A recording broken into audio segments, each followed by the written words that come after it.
আমরা অনেকেই ভাবি, আচ্ছা আমি এত ঈশ্বরে ভক্তি করছি, এত সাধনা করছি, তবু আমার জীবনে কেন এত কষ্ট, কই আমার জীবনে তো সুখ আসছে না, তাহলে আমরা আর ঈশ্বরের প্রতি বিশ্বাস রাখবো না।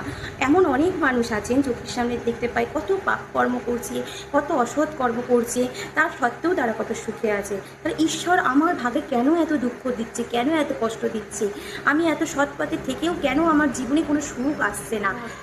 আর আমরা ঈশ্বরে ভক্তি রাখবো না। ঈশ্বর শুধু বড় লোকদের জন্য, গরিবদের জন্য না। আমরা সবাই এই কথাটা রেগে গিয়ে বলে থাকি।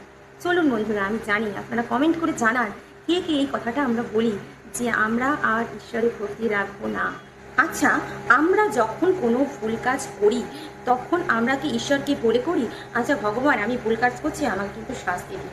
কিন্তু হ্যাঁ, এই ভুল কাজের জন্য আমাদের সঙ্গে যদি কোনো দুর্ঘটনা ঘটে বা আমরা ইচ্ছা অনুযায়ী কিছু না পাই, তখন কিন্তু সব দোষ আমরা ঈশ্বরের উপরে দিয়ে দিই।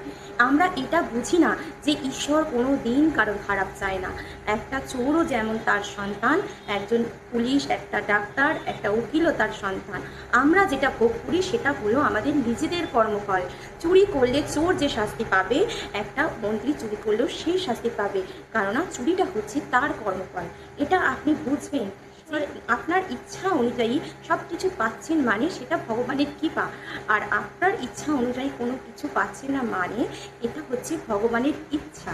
আমাদের পুরো জীবনটাই অতিবাহিত হচ্ছে হরি কৃপা আর হরি ইচ্ছাতে।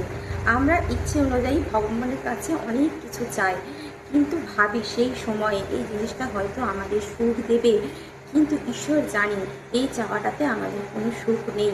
তাহলে যখন যেটা চাইতাম সাথে সাথেই আমি হয়তো সেটা পেয়ে যেতাম। কি আমরা উদাহরণস্বরূপ এরকম অনেক ঘটনা দেখতে পারি যে আমরা হয়তো ঈশ্বরকে চেয়ে কোনো জিনিস পাইনি, সেই টাইমে হয়তো আমরা খুব গালমন্দ করছি ঈশ্বরকে, খুব উল্টোপাল্টা বলছি ঈশ্বরকে, ঈশ্বরের নামে, হ্যাঁ তুমি আমাদেরকে দেখো না, তুমি ঈশ্বর বলে কিছু নেই। কিন্তু কিছু দিন পর, কিছু মাস পর বা কিছু বছর পর আমরা এই প্রবাদ বাক্যটা অনেকেই বলে থাকি, ভগবান যা করেন মঙ্গলের জন্য। তাই ঈশ্বরের প্রতি আমাদের ভক্তি বিশ্বাস হারালে চলবে না। আমাদের ঈশ্বরের প্রতি ভক্তি বিশ্বাস রাখতে হবে। এটাও আমরা অনেকে ভাবতে পারি যে ঈশ্বরের প্রতি আমরা এত ভক্তি করছি, এত বিশ্বাস রাখছি, তাও এত নামগান করছি, তাও ঈশ্বর আমাদের কেন এত কষ্ট দিচ্ছেন। বিশ্বাস করুন, ঈশ্বর কাউকে কষ্ট দেন না। ঈশ্বর শুধু ঠিক আর ভুলের পথটা দেখান আমাদের। আপনি যেটা ভোগ করছেন সেটা হচ্ছে আপনার পূর্বজন্ম কিছু কিছু খারাপ কর্মের ফসল। সেই খারাপ কর্মের ফসলটাকে এই জন্মের কিছু সৎ কর্মের ফসলের মাধ্যমে ঈশ্বর সেটাকে কিছুটা পুড়িয়ে, কিছুটা পুড়িয়ে নষ্ট করে দিচ্ছেন।